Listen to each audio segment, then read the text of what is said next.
Ramkumar sir, ഇന്ന് ആദ്യം arrest ചെയ്യപ്പെട്ട 5 പ്രതികളുടെ ജാമ്യാപേക്ഷ ഇന്ന് കോടതിയിൽ വന്നിരിക്കുകയാണ്.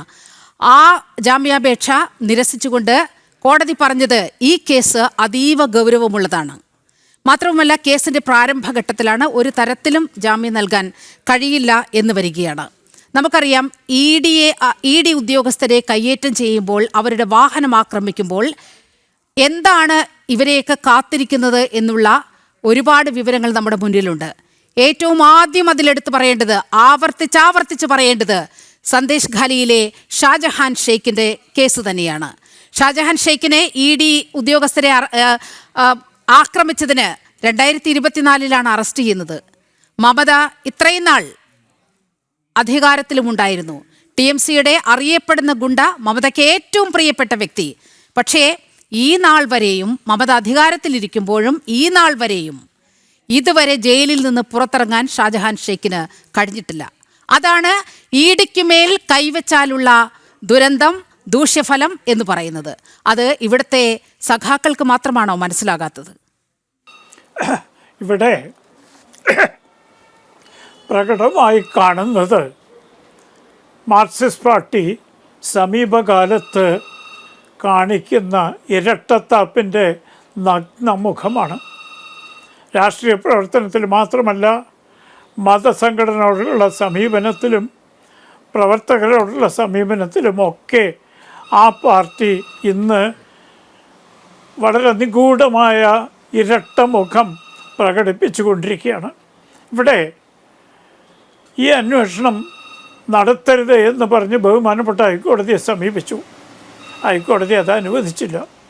അന്വേഷണം തുടരാം എന്ന ഹൈക്കോടതിയുടെ കൽപ്പന നടപ്പാക്കാൻ ചെന്ന നിയമപ്രകാരം പ്രവർത്തിക്കുന്ന ഉദ്യോഗസ്ഥന്മാരെയാണ് ഒരു പറ്റം ഗുണ്ടകളെ സംഘടിപ്പിച്ചുകൊണ്ട് CPM ആക്രമിച്ചത്. അവരെ മാത്രമല്ല, ടാക്സി കാർ ഓടിച്ച് ജീവിക്കുന്ന ഒരു നിരപരാധിയെ അയാളുടെ കാറ് തല്ലിപ്പൊട്ടിച്ച് അയാളുടെ ജീവിതമാർഗം അപകടത്തിലാക്കി. ഇവിടെ ഒരു പ്രത്യേക മുദ്രാവാക്യം ശ്രദ്ധാർഹമാണ്. കഴിഞ്ഞ ഏതാനും വർഷങ്ങളായി CPM മുദ്രാവാക്യങ്ങൾ ഉയർത്താറുണ്ട്. ലാൻഡ് ഫോർ ദ ടില്ലർ, കൃഷിഭൂമി കൃഷിക്കാരന്. നമ്മൾ കൊയ്യും വയലെല്ലാം നമ്മുടേതാകും പൈങ്കിളിയെ. കേരളത്തിലെ ജനങ്ങൾ ഈ മുദ്രാവാക്യം കേട്ടു. ഏതെങ്കിലും പൈങ്കിളിക്ക് ഭൂമി കിട്ടിയോ? അതേപോലെ കളിയാക്കിക്കൊണ്ട് പറയാറുണ്ട്, അങ്ങനെയാണെങ്കിൽ car for the driver, head for the barber, shirt for the tailor എന്നൊക്കെ മാർക്സിസ്റ്റുകാർ പറയണ്ടേ. ഇവിടെ കാർ ഫോർ ദ ഡ്രൈവർ എന്നുള്ളത് കാർ അടിച്ച് തകർത്ത് ആ പാവപ്പെട്ടവൻ്റെ ജീവിതമാർഗം മുട്ടി. അത് ഏറ്റു പറഞ്ഞു. ഇപ്പം പറയണു പണം പിരിച്ചു കൊടുക്കാമെന്ന്. അപ്പോൾ ഇത് അറിഞ്ഞുകൊണ്ട് ED വണ്ടിയല്ല, എൻഫോഴ്സ്മെൻറ്റ് ഡയറക്ടറേറ്റിൻ്റെ ഔദ്യോഗിക വാഹനമല്ല, ഒരു പാവപ്പെട്ട തിരുവനന്തപുരത്തെ ടാക്സിക്കാരൻ്റെ വാഹനമാണ് എന്ന് അറിഞ്ഞുകൊണ്ടാണ് ബീഭത്സമായ രീതിയിൽ ഇഷ്ടികക്കട്ടകളും വെച്ച് അതിൻ്റെ ചില്ലൊക്കെ പൊട്ടിച്ച് ആ പാവപ്പെട്ടവൻ്റെ ജീവിതമാർഗം അവിടെ. ഇതാണോ കമ്മ്യൂണിസം? പാവപ്പെട്ടവന് വേണ്ടി ജീവിക്കുകയാണ് എന്ന് പറയുന്നൊരു പാർട്ടി ഒരു വാടകയ്ക്കെടുത്ത കാറിൻ്റെ ഡ്രൈവറുടെ നേരെ നിയമരാഹിത്യവും അതിൻ്റെ രോഷവും ഇതാണോ കമ്മ്യൂണിസം? വെറുതെയല്ല കമ്മ്യൂണിസം കേരളത്തിൽ പൊളിഞ്ഞ് പാളീസായത്. ഇന്ന് കടലോര കമ്മ്യൂണിസ്റ്റ് പാർട്ടി മാത്രമായി അധപ്പതിച്ചിരിക്കുകയാണ്. അടുത്ത കാലത്ത് അറബിക്കടലിൽ അത് നിമജ്ജനം ചെയ്യും. അതിനൊക്കെ പുറമെ ഏറ്റവും പ്രധാനം CPM നിയമരാഹിത്യത്തിലാണ് വിശ്വസിക്കുന്നതെന്ന് ഒരിക്കൽ കൂടി തെളിയിച്ചിരിക്കുകയാണ്. കാരണം എൻഫോഴ്സ്മെൻറ്റ് ഡയറക്ടർ ഉദ്യോഗസ്ഥന്മാർ അവരുടെ ചുമതലയാണ്. ആർക്കെതിരായിട്ടാണ് എൻഫോഴ്സ്മെൻറ്റ് ഡയറക്ടർ നീങ്ങുന്നത്? ഒരു പാർട്ടി സഖാവിനെതിരായിട്ടാണോ? അല്ലല്ലോ. പിണറായി വിജയൻ്റെ മകൾ ഒരു സ്വകാര്യ വ്യക്തിയാണ്. അവർ സ്വകാര്യ വ്യക്തി എന്ന നിലയ്ക്ക് അവർക്ക് ബിസിനസ് ചെയ്യാനുള്ള സ്വാതന്ത്ര്യമുണ്ട്, കാശുണ്ടാക്കാനുള്ള സ്വാതന്ത്ര്യമുണ്ട്, ജീവിതം നന്നായി നയിക്കാനുള്ള സ്വാതന്ത്ര്യമുണ്ട്. പക്ഷേ ആ ചെയ്തതിൽ അപാകതകളും നിയമവിരുദ്ധമായ പ്രവൃത്തികളുണ്ടെങ്കിൽ അത് അന്വേഷിക്കുക എന്നുള്ളത് ഏത് അന്തസ്സുള്ള സർക്കാരിൻ്റെയും ചുമതലയാണ്. ആ ചുമതല ഹൈക്കോടതി അംഗീകരിച്ചു.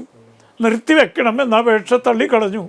അതിൻ്റെ അടിസ്ഥാനത്തിൽ അവരുടെ ചുമതല നിർവഹിക്കാൻ ഒരു സ്വകാര്യ വ്യക്തിക്കെതിരായി നടത്തുന്ന അന്വേഷണത്തിൽ പാർട്ടി സഖാക്കൾ എന്തിന് എത്ര രോഷാകുലരാവണ്? പിണറായി വിജയനെതിരായിട്ടാണെങ്കിൽ നമുക്ക് മനസ്സിലാക്കാം. മുഖ്യമന്ത്രിയായിരുന്ന പ്രമുഖ പ്രതിപക്ഷ നേതാവും പോളിറ്റ് ബ്യൂറോ മെമ്പറുമായ ഒരാളെ കള്ളക്കേസിൽ കൊടുക്കുന്നതെന്ന് സഖാക്കൾ രോഷം കൊള്ളി ആവേശം കൊണ്ടെന്ന് മനസ്സിലാക്കാം. ഒരു സ്വകാര്യ വ്യക്തി, ആ സ്വകാര്യ വ്യക്തി ചെയ്ത പണമിടപാടുകളിൽ ക്രിമിനൽ കുറ്റമുണ്ട് എന്ന് ആരോപിച്ചുകൊണ്ട് അവരെ ജയിലിലടക്കിയല്ല, അന്വേഷണം നടത്തി മാത്രമാണ്.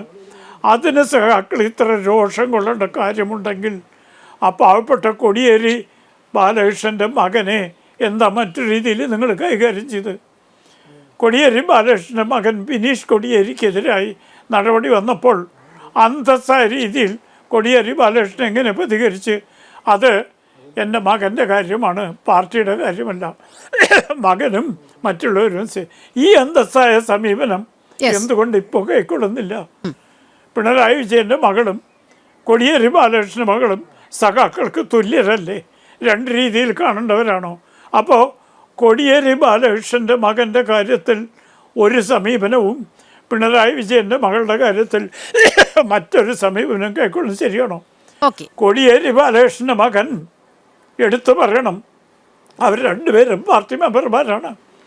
വീണ, തൈക്കണ്ടി വീണ ഇതുവരെ പാർട്ടി മെമ്പറായത് കേരളത്തിലെ ജനങ്ങൾക്ക് അറിയില്ല. അപ്പം പാർട്ടി മെമ്പർ അല്ലാത്ത ഒരു സ്വകാര്യ വ്യക്തിക്കെതിരായി ED നടത്തുന്ന അന്വേഷണം, അറസ്റ്റില്ല, അന്വേഷണം മാത്രം, അതിനെതിരായി നിയമത്തെ വെല്ലുവിളിച്ചുകൊണ്ട് തിരുവനന്തപുരത്തെ പ്രധാനപ്പെട്ട പാർട്ടി സഖാക്കളും ഇറങ്ങി തെരുവ് യുദ്ധം നടത്തുന്നതാണോ കമ്മ്യൂണിസം? ഇതാണോ കമ്മ്യൂണിസം? ഇതാണ് കമ്മ്യൂണിസം. ഇതാണോ കമ്മ്യൂണിസം എന്നാണ് ചോദിക്കേണ്ടി വരുന്നത്.